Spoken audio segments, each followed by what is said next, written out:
The lecture hall of Varkath University buzzed with the ambient sounds of 100 different alien species, each seated in rows that curved around the massive holographic display. Professor Zellarn, a renowned xenobiologist, floated calmly to the center of the room. His dark, membranous wings fluttered as he adjusted his position, signaling the start of today's lesson. The young students, a mix of scales, fur, and exoskeletons, quieted down, eager to hear the topic. Today, Professor Zellarn began, his voice resonating through the hall's acoustic amplifiers. We will discuss one of the most misunderstood classifications in our galactic index, the Deathworld. A murmur rippled through the classroom. Deathworlds were the stuff of legend, whispered about in hushed tones. They were planets so hostile, so unforgiving, that survival was deemed nearly impossible. Many of the students had only heard about them in passing, as stories used to frighten young hatchlings or in exaggerated tales told by traveling merchants. Most thought them exaggerated, myths spun by storytellers to amuse and terrify. Of course, you've all heard the rumors, the professor continued, his eyes glinting with a hint of amusement. Planets where the very air can poison, where the ground shifts violently, and where the weather itself can tear you apart. Today, we will focus on one particular world that has captured the fascination of biologists for centuries: Earth. The name hung in the air like a silent explosion. For many of the students, it was the first time they had heard Earth discussed in an academic context. The galactic databases listed Earth as a Level 5 death world, the highest rating reserved for planets deemed too dangerous for most life forms. Yet somehow, it was home to an intelligent species, humans. Earth, a young student with translucent blue skin and multiple eyes, raised one of their appendages, their voice laced with disbelief. But isn't that where the humans come from? How can it be a death world if it produces a sentient species? The professor gave a small, knowing smile. An excellent question, Sela. That's exactly what we're here to explore. You see, Earth isn't a death world because it lacks life. Quite the opposite. It's classified as such because of the extreme challenges any form of life must overcome to thrive there. With a wave of his hand, the holographic display lit up, showing Earth from space, a vibrant blue and green sphere shrouded in swirling white clouds. It looked serene, even inviting. Let's start with the basics, Professor Zellarn said, zooming in on different parts of the planet. Earth experiences a variety of natural disasters that are rare or unheard of on most developed worlds. Hurricanes, for instance, massive storm systems that can stretch over 1,000 kilometers, with winds reaching speeds of up to 300 kilometers per hour. The display shifted, showing footage of a hurricane from a human news broadcast. Towering waves crashed against the coastline, sweeping away trees and buildings as if they were mere toys. The students watched in stunned silence. On their home planets, weather was predictable, controlled by centuries of technological advancement. The concept of a natural storm causing such devastation was almost alien to them. That can't be real, a student whispered, her feathered fronds trembling. Oh, it's real, the professor assured her, moving on to the next example. Earthquakes, sudden shifts in the planet's tectonic plates that can cause the ground itself to crack open. Entire cities have been reduced to rubble in minutes. The screen displayed a city shaking violently, buildings collapsing into heaps of dust and debris. The classroom erupted into gasps and exclamations. Professor Zellarn paused, letting the reactions sink in before continuing. Volcanic eruptions are another feature of Earth's unique geology, he said. The display now showed a mountain spewing molten lava, thick black smoke rising into the sky as rivers of fire poured down its slopes. Imagine living on a world where the ground can explode without warning, releasing poisonous gases and raining down burning rock. How do they live like this? Another student blurted out, her large, segmented eyes wide with horror. Ah, that is the question, isn't it? The professor replied, his tone becoming more serious. Life on Earth doesn't just survive these conditions. It adapts to them. Over millions of years, Earth's ecosystems have evolved to endure, and in many cases even thrive in what we would consider hostile environments. He zoomed in on a dense jungle the Amazon rainforest. The students leaned forward, captivated by the lush greenery. This is one of the most biologically diverse places on Earth, he explained. Yet it's also home to countless dangers: venomous insects, toxic plants, aggressive predators. Even the smallest creature might carry diseases capable of wiping out entire populations. The hologram shifted to show footage of humans trekking through the jungle, navigating the thick underbrush with practiced ease. The alien students were fascinated. Here were humans, fragile-looking compared to many of the galaxy's species, walking calmly through a place that could kill them 100 different ways. How is it possible? The humans don't just survive. They seem to embrace the risk, the professor said almost to himself. He turned back to the class, a spark of excitement in his eyes. And this, my students, is only the beginning of our exploration into Earth's most dangerous elements. The bell chimed softly, signaling the end of the lecture. The students lingered, whispering to one another, their skepticism replaced by a growing sense of curiosity. What kind of world could produce beings capable of living through such constant chaos? And what did that say about the humans themselves? As the class filed out, Professor Zellarn watched them go, a satisfied smile on his lips.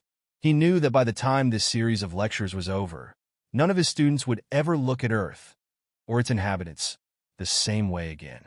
The next lecture began with a palpable sense of anticipation.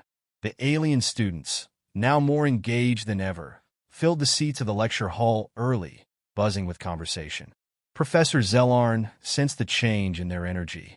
Gone was the disbelief and skepticism of the previous session. In its place was a curiosity tinged with unease.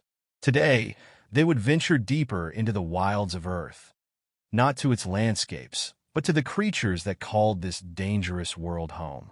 Welcome back, the professor greeted them, his eyes gleaming with excitement. Yesterday, we discussed Earth's volatile environment.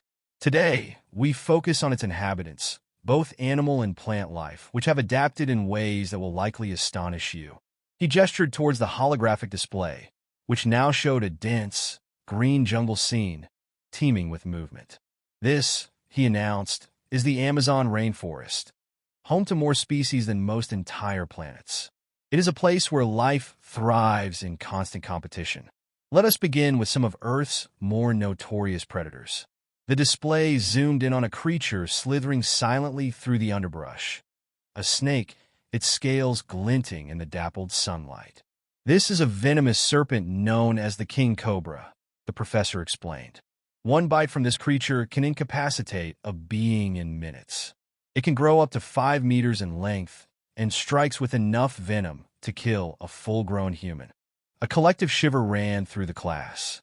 One student, with segmented mandibles clicking nervously, muttered, "Why would anyone live near such beasts?" Professor Zellarn smiled. "This is but one example. Let us continue." The scene shifted, revealing a vast, icy expanse. At the center of the image, a massive, fur-covered creature stood upright, claws extended as it roared into the frozen wind. This is a grizzly bear, one of Earth's apex predators. It can weigh over 600 kilograms and possesses the strength to dismantle large prey or any unfortunate intruder. Gasps filled the room. The students could not fathom living on a planet where such creatures roamed freely. Humans live in close proximity to these animals, the professor added, zooming in to show a group of humans camping near the edge of a forest, the silhouette of a bear lurking in the distance. Not only do they coexist with them, but many humans also venture into these territories willingly, often as part of leisure activities.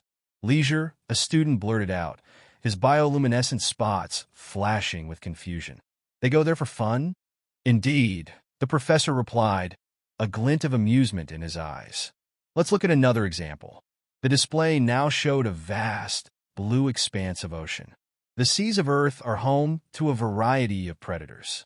Here we have the great white shark, he continued, pointing to a streamlined, gray form gliding through the water. This creature can sense the electrical impulses of its prey from kilometers away. It has a bite force capable of crushing bones. And yet, humans have been known to swim alongside them. He played a short clip from a human documentary. A diver, clad in minimal protective gear, swam gracefully next to a massive shark, touching its fin as if it were a harmless pet. The students watched in stunned silence. The very thought of approaching such a creature was unthinkable to most species in the galaxy.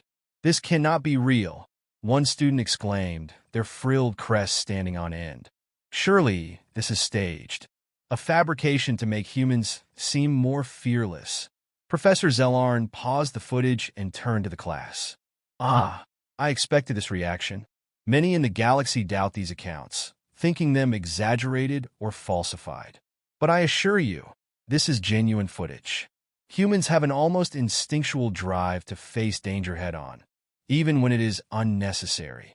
He shifted the focus to the plant life of Earth, zooming in on a dense patch of the Amazon rainforest. "Now, let us not forget the flora," he continued. "Many of Earth's plants are as dangerous as its animals. This is the manchineal tree, known as one of the most toxic plants on the planet.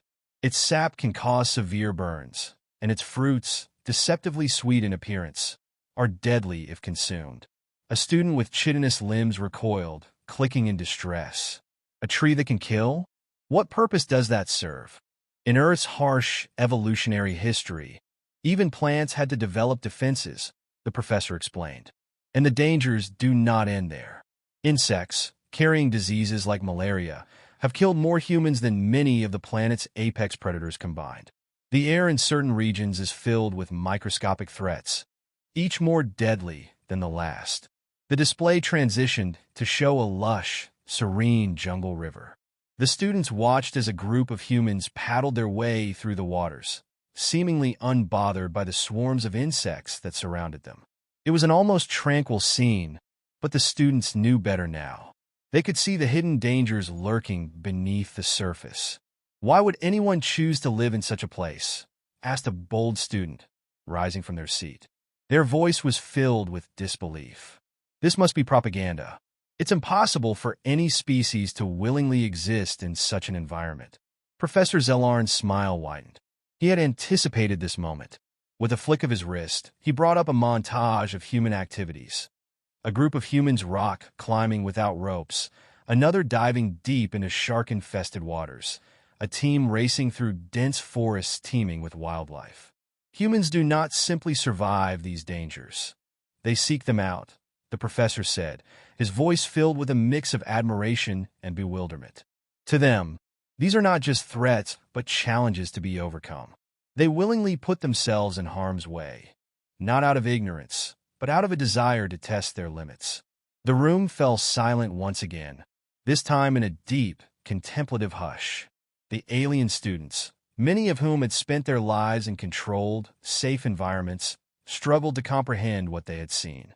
Their worlds were engineered for comfort and predictability. Earth, by contrast, was a place where survival was an achievement in itself. The flora and fauna of Earth have evolved to be deadly, yes, the professor concluded. But so have its dominant species. Humans have adapted to thrive in a world where most beings would perish. And rather than fearing these dangers, they embrace them. He ended the lecture with a final image of a human standing at the edge of a cliff, arms outstretched as a storm rolled in behind them. It was a sight both beautiful and terrifying, a being defying the chaos of its own world. As the class filed out, the students were left with a lingering question. What kind of species would evolve not just to survive a death world, but to conquer it? And if this was the nature of Earth's wildlife and plant life, what more could there be to learn about the humans themselves? The next lecture was shrouded in an almost reverent silence. The alien students had seen the fury of Earth's elements and the savage beauty of its creatures. They had marveled and recoiled at the dangers humans face daily. But today, Professor Zellarn intended to take them even deeper into the human experience. He knew that to truly understand Earth, they had to understand the nature of its most complex inhabitants. Today, we explore a facet of humanity that baffles and terrifies many within the Galactic Council, the professor began. He glanced around the room, noting the focused stares of his students. We will discuss humanity's unique approach to risk and their unparalleled resilience. The holographic display lit up, showing an image of a towering, snow-covered mountain peak that pierced the sky like a jagged blade. "This is Mount Everest," the professor explained, "the highest point on Earth. At its summit, the air is so thin that most beings would suffocate without assistance. The temperature can drop to deadly levels, and storms appear without warning, powerful enough to sweep climbers into the abyss." The students murmured in disbelief. The very idea of willingly approaching such a place was unfathomable to them. "Why would anyone go there?" a student asked, their frilled appendages rippling with unease. "Surely no one lives there." "No," the professor replied with a nod. "No one lives there. But humans climb it. They scale its treacherous heights, not because they have to, but because they choose to. Thousands of humans have attempted the climb, despite the danger and the many who have perished." The display showed footage of climbers battling icy winds, their faces weathered and determined, inching towards the summit. The alien students watched, stunned. Their own species would avoid such a place entirely. Survival, after all, was a matter of prudence and caution. But here were humans, actively seeking out peril. "This is not an isolated example," the professor continued, shifting the display to show the dark, crushing depths of the ocean. "This is the Mariana Trench, the deepest part of Earth's oceans. The pressure here is immense, capable of crushing most known vessels. Yet humans have built submersibles and dived into these depths, driven by a desire to explore the unknown." He played a clip of a small, spherical submersible descending into the inky blackness, its lights piercing the void. The students could almost feel the oppressive weight of the water pressing against their own chests. "How could they survive this?" one student asked, their voice filled with incredulity. "Why risk everything just to see what's below?" "Curiosity," the professor said simply. "Humans possess an insatiable desire to uncover the mysteries of their world and beyond. They are willing to confront dangers that other species would never consider, all in the pursuit of knowledge and experience." The screen changed once more, this time showing a barren, windswept desert. "The Sahara Desert," the professor narrated, "one of the hottest places on Earth. Temperatures here can soar above 50 degrees Celsius, with no water in sight for hundreds of kilometers. Yet humans have crossed this land, on foot, carrying minimal supplies." He continued with stories of survival, recounting the feats of explorers who had braved the frozen wastelands of Antarctica, enduring blizzards that could freeze flesh in minutes. He spoke of jungle expeditions where humans had fought off disease, poisonous creatures, and starvation. With each tale, the students' astonishment grew. Their own cultures had long abandoned such primitive trials in favor of safety and technological comfort. One student, their iridescent scales shimmering in the dim light, raised a limb hesitantly. "Professor Zellarn," they began, "how is it possible that they survive such ordeals? Our species would perish in these conditions. What drives them to continue?" "A fair question," the professor acknowledged. He paused, searching for the right words. "It is not just their bodies that have adapted to endure these extremes, but their minds. Humans possess a trait we call resilience, a combination of stubbornness, adaptability, and an indomitable spirit. When faced with adversity, they do not merely endure, they fight back. They adapt quickly and often find creative solutions in situations that seem hopeless." He brought up an old video clip, grainy and faded. It showed a lone human, stranded after a shipwreck, building a makeshift shelter in a storm-ravaged jungle. The explorer was injured, emaciated, yet there was a fierce determination in their eyes as they fashioned tools from stone and bone, scavenging for food and fresh water. This human, the professor explained, survived for over a month alone in the wilderness before being rescued. They had no advanced technology, no weapons, nothing but their own wits and the will to live. It is this inner strength that sets humans apart. The students watched in silence, mesmerized. The alien cultures represented in the room were built on cooperation and shared resources, where the idea of an individual surviving alone against such odds was unheard of. They had never seen such raw, primal determination. "Are they not afraid?" another student asked quietly, almost to themselves. Of the unknown? Of death. Fear is a natural response, Professor Zellarn said. Humans do feel fear, but what makes them remarkable is their relationship with it. They do not let fear paralyze them. Instead, they use it as a tool, a motivator. It is a signal to be cautious, but not to retreat. It spurs them forward, to prepare, to push beyond their limits. He paused, letting the weight of his words sink in. The alien students exchanged glances, trying to imagine a mindset so foreign to their own. On their home planets, danger was something to be mitigated, controlled, avoided. For humans, it seemed to be something to conquer. The professor ended the lecture with a final image, a photograph of a human astronaut standing on the surface of the moon, Earth glowing brightly in the background. This, he said softly, is perhaps the greatest testament to humanity's spirit. They left the safety of their world entirely, journeying into the void of space. They stood on a celestial body where no life exists, simply to prove that they could. The room fell into a deep silence. For a moment, there were no whispers, no murmurs of disbelief.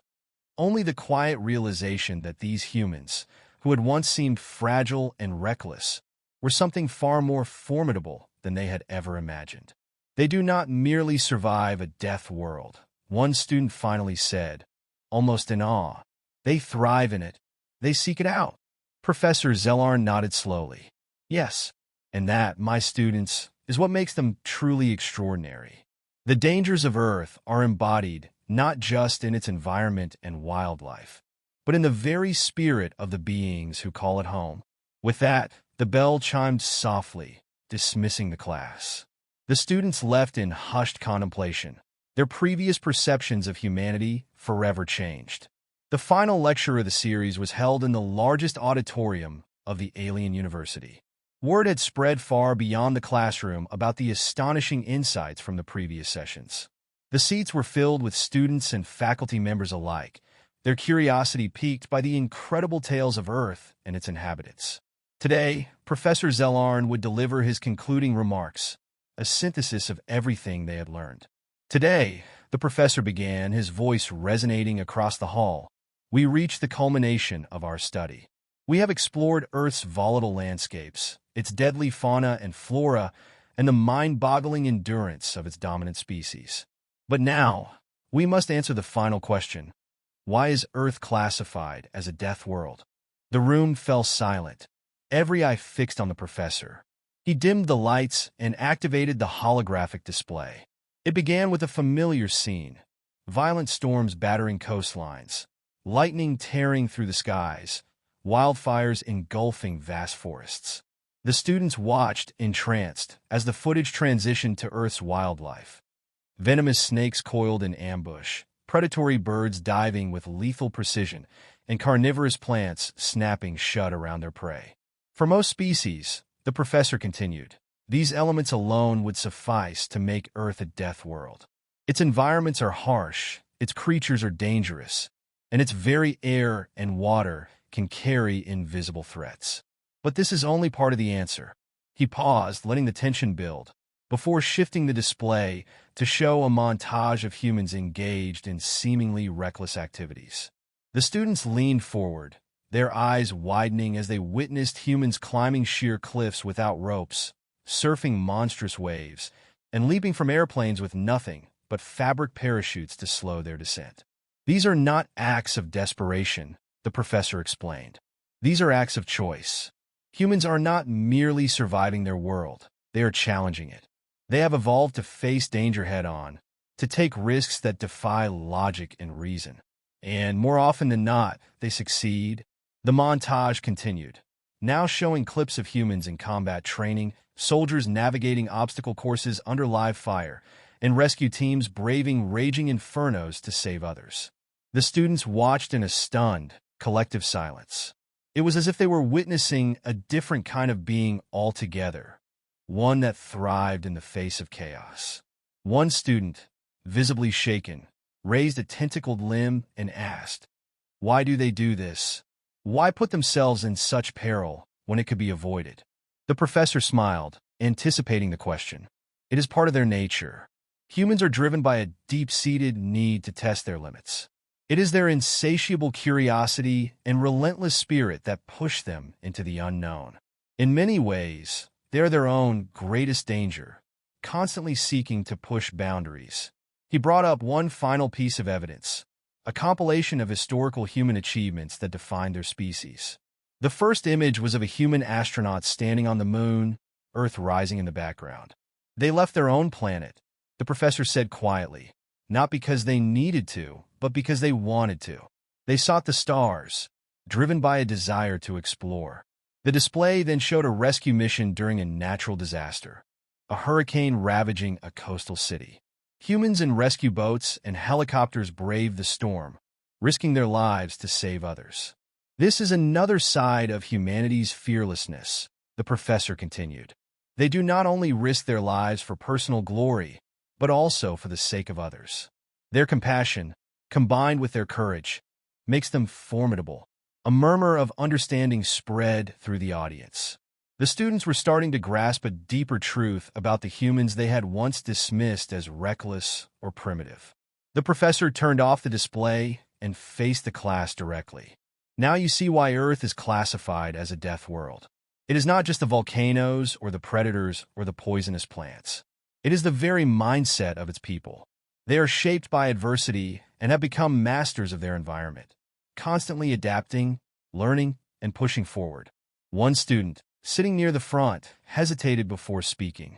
If humans are truly this resilient and fearless, they asked, then why aren't they more feared across the galaxy? Shouldn't they be a dominant force, given their origins? Professor Zellarn's expression softened into a knowing smile. But that is the greatest irony of all. Many species in the galaxy do indeed fear humans, but more choose to underestimate them. They see the humans' smaller stature, their lack of natural weapons, and their seemingly chaotic societies. They dismiss them as weak, simple, or reckless. It is a grave mistake, and one made at their own peril. He paused, looking out over the students who were now sitting in rapt attention. Those who have faced humans in battle or in negotiation quickly learn the truth.